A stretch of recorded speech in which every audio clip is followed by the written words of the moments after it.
Hi, everyone. Thanks for joining us on Analytic Stories today. I'm really happy to have Alexander Loth with us today. We're going to talk about digital transformation, data, and all kinds of other things in that field. Alex, thanks so much for being here today. Thank you, Lee, for inviting me. Let's just jump right in. I have a quick question for you, and then we'll get into some real detailed discussions. If you think about your career, and you've been doing a lot of interesting things, what's the one thing you have heard or experienced that changed your view on analytics?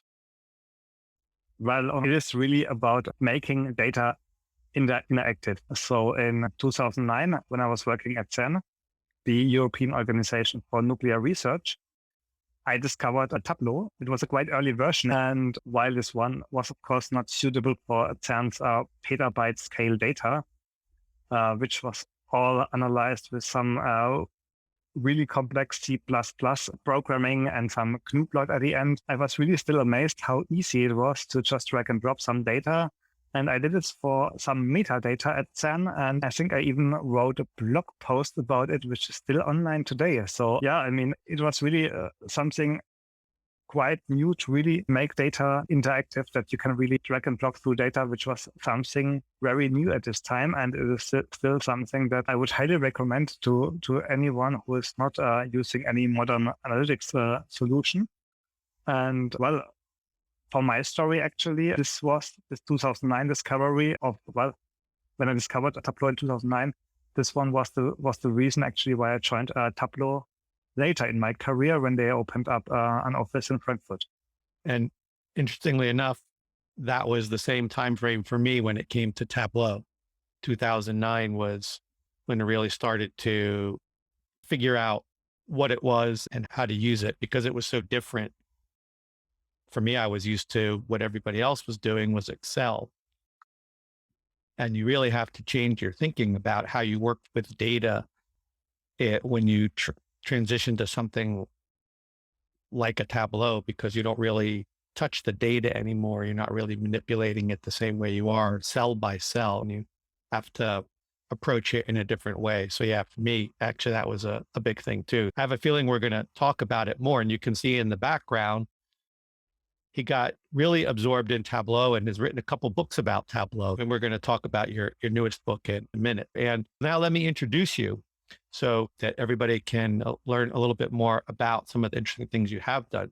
COVID and companies having to even accelerate that work. So certainly a good space to be in. Since 2019, he's been with Microsoft as an executive advisor. He's got an MBA from the Frankfurt School of Finance and Management, and he's also a lecturer there on digital society. He was a postgraduate researcher at the University of the West of England's Department of Computer Science. He focused on machine learning algorithms for geo-distributed petabyte scale big data processing. He also co-founded a financial technology advisory called Future Analytics. And as we just mentioned, he's the author of a few books: Decisively Digital, Visual Analytics with Tableau, and Data Visualization with Tableau. So again, thanks for being here.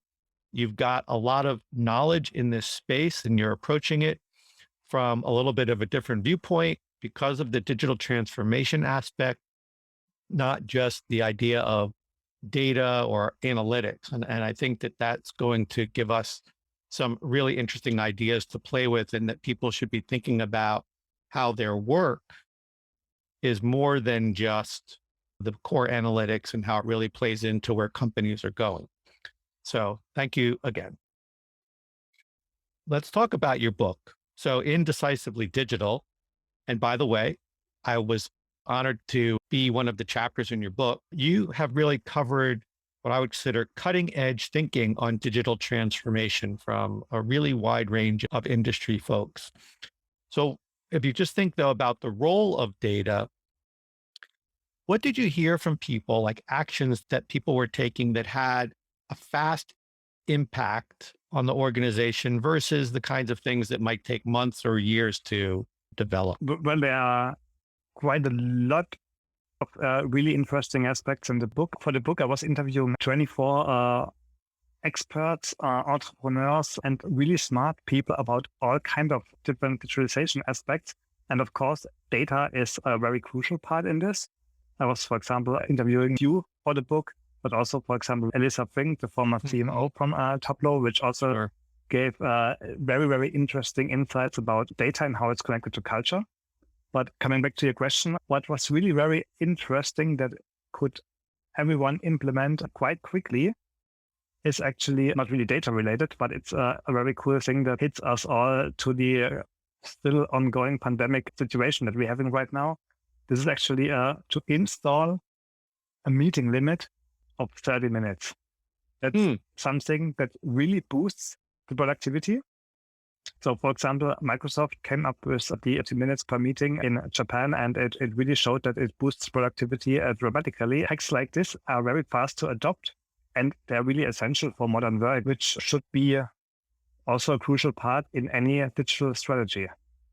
That's interesting because I think it makes a lot of sense. Well, first of all, who doesn't love shorter meetings in general, right? But I think if you're, I'll say, forced, or the norm becomes, hey, we need to have our meetings at 30 minutes, it forces you probably to prepare better and to really focus on what are we trying to accomplish? We can come together for this amount of time.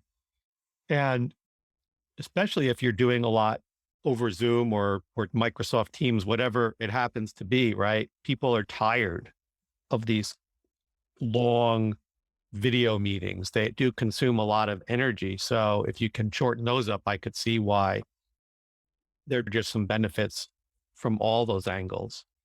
So how does it tie into the digital transformation side more directly, like you were saying? Well, this ties in because once we stopped now to travel a lot and to do everything really virtually and remote, this just gives a whole new calendar situation. That means without traveling, our calendars are quite free. And I had the impression that it was too easy to block or to fill this calendar with more and more meetings. And if a meeting is set for 2 hours, I had also the feeling that people were just really using the 2 hours and talk again and again. And some folks really like to hear them talking a lot. And at the end, the 2 hours are gone. And that's actually why I would say that for digital transformation, we really have to focus on how modern work is done. And this is not only a technical thing. I mean, yes, you're right. Using Teams, Zoom, and other solutions, they are quite crucial and they work quite well. I mean, we do right now talk remotely, and it really feels like being face to face. So the technology side is really well covered, but we also need to be careful about the culture, about how we bring employees to this technology, especially if we talk about companies that might be not so savvy in using technology. Yeah. And I think also the way people work, as you hear things like agile, and if you use that kind of approach, those are meant to be quick meetings as well. So that's becoming, if you apply agile thinking beyond just software development, right? That's where it really got it started. And you think about how that fits in with everything else you do, then you have to kind of shorten things up. So I think the big task out of this is corporate companies need to force their calendar software to always be 30-minute default meetings. Yeah, that's definitely a good start. And well, what other hacks go here is actually also to shorten meetings by default by 5 minutes. That means if you want to have a 30 minutes meeting, then do it 25 meeting. If you want to have a 60 minutes meeting, then do it 55 meetings, just to allow people having a bio break and not having back-to-back meetings, because we probably all know it. If you have 5 meetings back-to-back, then it's getting really, really painful. And well, you might fill your glass and drink something. I think I should do that on mine and set all my meetings to be 25, 55 minutes. That's a great thing. I thought about it before and never got around to doing it, but it really makes a lot of sense to me to control yourself that way. I mean, it's definitely a good idea if you're having plenty of meetings. And it's also a good idea to explain this to people at the very beginning if they're not familiar with this, because otherwise they think it might be something wrong and they just try to fill up the 60 minutes then, and then the 5 minutes break is gone. So it's really important to tell the people at the beginning this is intentionally 5 minutes short, just to have an opportunity to have a break afterwards. Yeah. I think this plays well into the analytics space too, because when you have meetings, you shouldn't really be having a meeting to present a lot of necessarily what you found, which I think is what a lot of people do today. They get into I'll say the kind of the guts of it, instead of coming together and say, this is what we learned, this is what we think we should do. And then if anybody has any more detailed questions about it, then you can talk about more details of the data or how you got to a conclusion, things like that.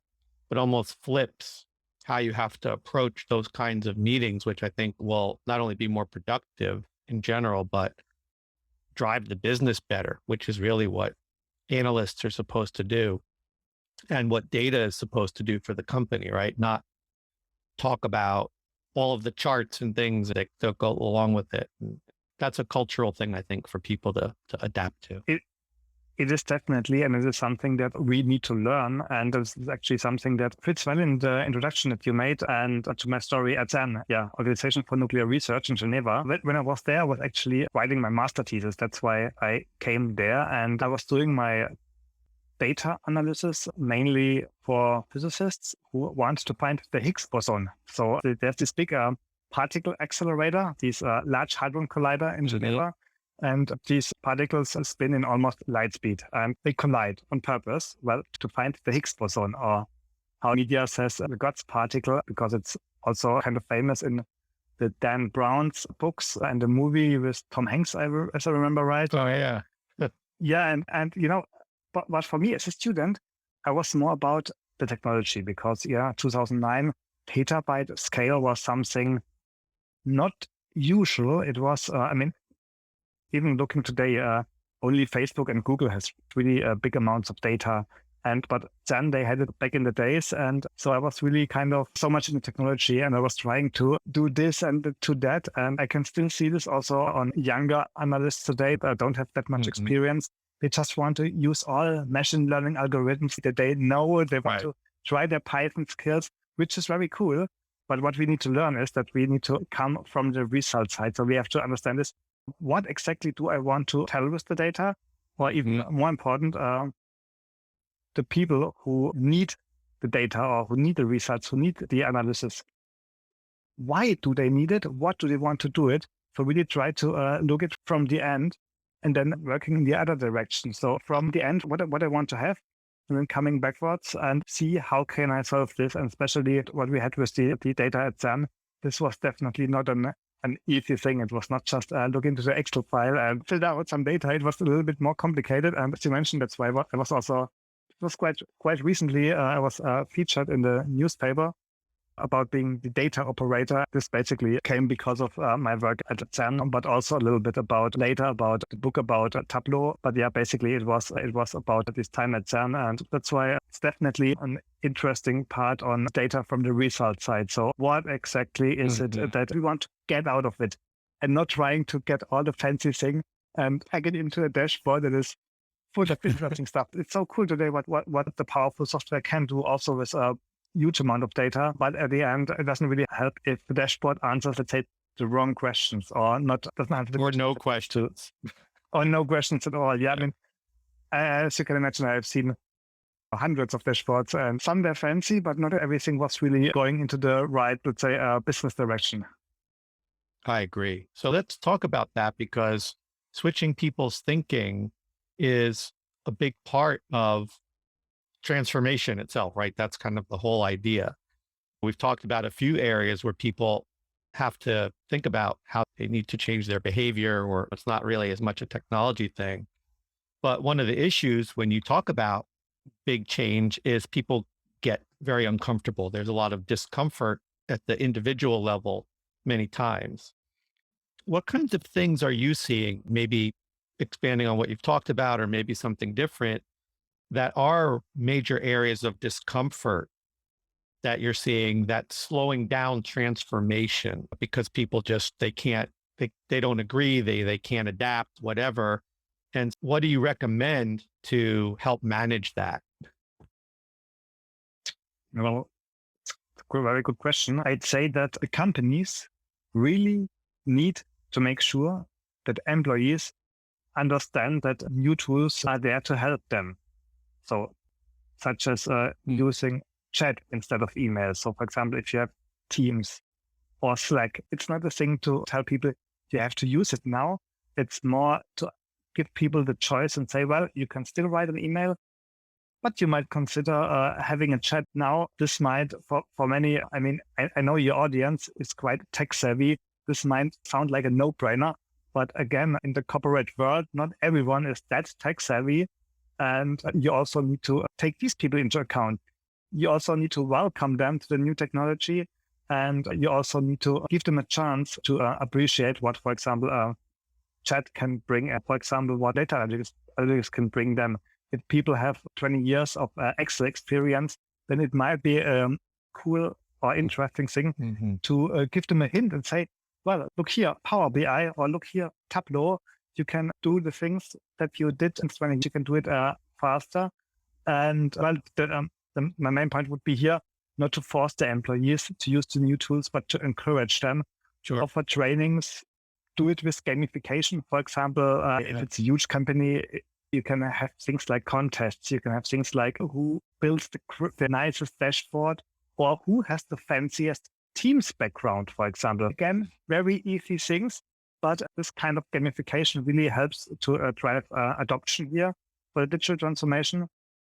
Yeah, well, things like a training should be always free. So people should really not feel like, well, now I'm forced to use this new thing. They should really feel like it's something that will help me and will make my work life easier.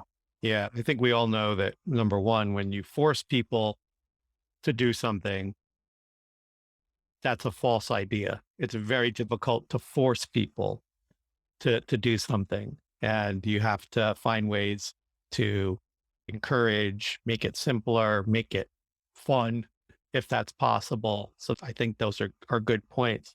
You just made me think about something when you mentioned the idea of Slack and Teams and this whole idea about chat being an idea of people to adapt to. But I think it's actually something that's really important maybe in the data world, because the way we tend to work today is through email. So I may find something, I send an email out. Now I'm waiting for you to respond to it.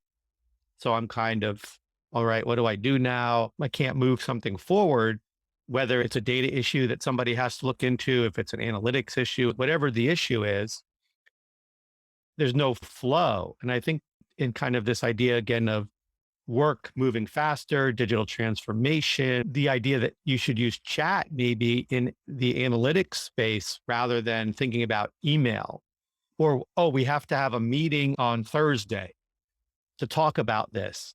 And now you're waiting, if it's Tuesday or whatever, you're waiting 2-3 days to have a meeting to talk about something that maybe could be a simple chat conversation, and then you're done, right?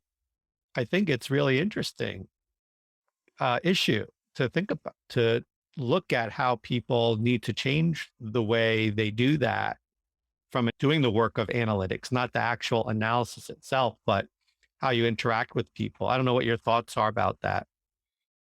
Definitely. As mentioned before, we have too many meetings, too long meetings, and many of things can be done via chat. We can, for example, send a link to an interactive dashboard. We can make annotations there.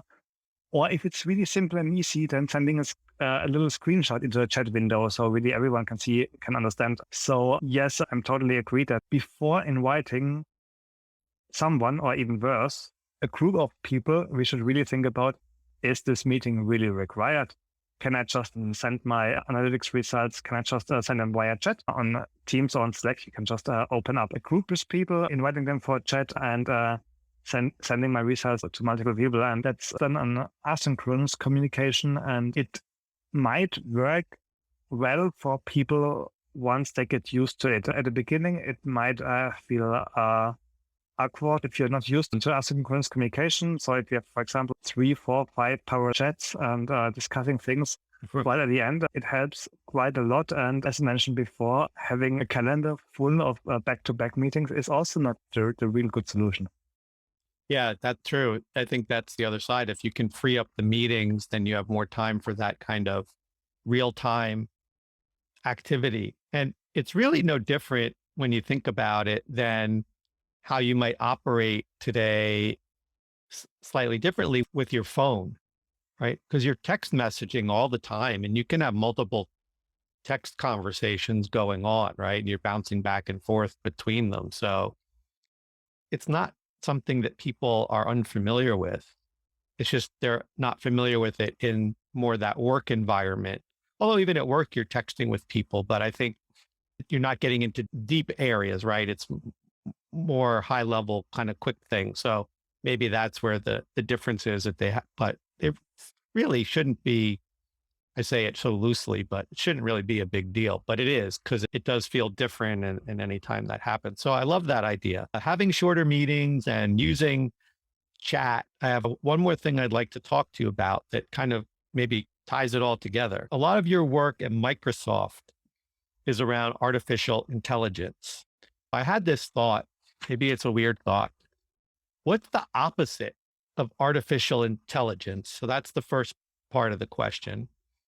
And then what aspect of that should people who work in the field of data focus on for the next couple of years? The opposite of artificial intelligence, well, I would say it's human intelligence. But the really interesting thing here is if you combine both, and that would be actually augmented human intelligence. Coming then to the second part of your question, this one was how people can work with this in the field of data and what I need to focus on. And that's actually then AI and process automation, which again would be together another form of augmented human intelligence. So what do I mean with that is first, when you have a huge amount of data, it might be not always easy or simple to make, for example, a fraud detection. But there are many, many machine learning algorithms who can get this quite easily solved for you. That means you should be able to apply, or at least you should know someone in your company that could help you to get this applied, because things like fraud detection, this is not just outliers that you can spot visually. This can be something more complex, especially if you have many, many labels in your data. So number one, that should be really applied in the next couple of years. Really try to get your outcomes with AI, try to enhance it, try to augment it. It's not replacing, it's in addition to. That's what you mean by this idea of augmented. Yeah. Yes, it's in addition. It's like if you have an overview about outstanding receivables, for example, really adding one aspect that covers the fraud is something, I guess, that is really highly appreciated. And of course, this is something that should be also discussed with the business, but I will highly doubt that they will not want to have such a solution. So really try to get some machine learning things like fraud or customer churn, for example. Customer churn is also a quite nice aspect. This is something that cannot be just done by, I would say, by traditional analytics. This is something that might need some machine learning skills. And as mentioned before, coming from the result side, this is really an interesting result for anyone. I mean, which customers are leaving, to understand that, and then to drive marketing campaigns actually not having them leaving my company. Sure. If you're now in analytics and your business didn't ask you that yet, then it might be a good idea for you to go to the business and say, well, marketing department, how would you like to see a customer churn dashboard, for example? Yeah. I think this whole point is really important because there's this whole idea of AI it's talked about everywhere, whether it's in the business sense, in the personal world, there's augmented reality coming out on your phones all the time, right? There's plenty of things you see. And I think, especially in the business world, there's this idea that AI is in place of. It's always in place of, not like you're saying, in addition to, augmented. And there's a huge gap there because if you approach it from the way you're talking about it, it's very different than someone just says, oh, AI is going to replace my job or replace this. In some cases, maybe it does. but I think there's just fear that it's kind of like all or nothing kind of thinking. So talk about, how does this process automation, what's the relation in there? Well, process automation and your last statement about being afraid that AI might replace my job, this actually goes very well together. Oh, So okay. this is something that can be answered in one. So first, again, from the analytics aspect, process automation is also the next cool thing. That means having your results on one dashboard is cool, but it might be even more interesting if you can trigger like the next best action automatically, or at least have next best action suggested. And Okay. well, let's say in the next iteration, maybe you can really fully automate it. And then, for example, if we stick with churn analytics, then if my dashboard or my analytics tags some customers as potential leavers, then just immediately send them emails. This can be, for example, in this Power Automate in Microsoft's Power Platform. But there are also, say, solutions like if this, then that. Mm-hmm. This can be, for example, be used with Excel, of course, but also with Google Sheets. You can also build in something like this Tableau with some extensions. Well, to give you another example, that would be actually sentiment analysis. That means understanding your social media accounts. If you're a big company, you get many Twitter engagements, you get many comments on your tweets. Not all comments might be good comments, and it might be very interesting to immediately tag the one with the negative sentiment. And even more interesting, the process automation part, then maybe immediately react, sending a message that, well, our social media team is looking into this. We will reach out to you shortly, satisfied customers. So really go into this. Need people to think of all these things. Maybe when you have a book review on Amazon, right? You want to know if somebody adds one and what's the sentiment. And then you can thank the person or respond to their comments of what they don't like about a book. So yeah, I think these are really interesting areas. They're very large things to think about, yet people who are doing, I think, more traditional analytics, I think they need to start expanding their scope, is what I'm hearing from you. It's what my takeaway is you've got to understand how all these pieces fit together, because it all ties back to the beginning of this. It's all digital transformation, right? So it kind of builds out from the analytics, and then you get into the automation and the AI and how it fits in with the whole organization moving ahead. So I think actually it's a really good way to bring this all together and kind of wrap up. So I really like that. I've got a lot of thoughts that I've got to untangle now for myself and thinking about the kind of work that I do with my clients. So it's really good to have delved into these issues with you. Anything you want to close with, and then we'll say goodbye to everybody? Well, just as a final thought, I would never recommend anyone to be afraid of AI and losing someone's jobs, because if AI gives you additional possibilities, then you just might bring your job to the next level. Klaus Schwab, he's the director of the World Economic Forum. He was actually coining this and says that AI or digital transformation brings us the fourth industrial revolution. And that means we had already 3 industrial revolutions in the past. And if we think about them, once we had horses, then we had cars. I mean, at the end, we didn't got higher unemployment, just our jobs changed, and self-driving cars.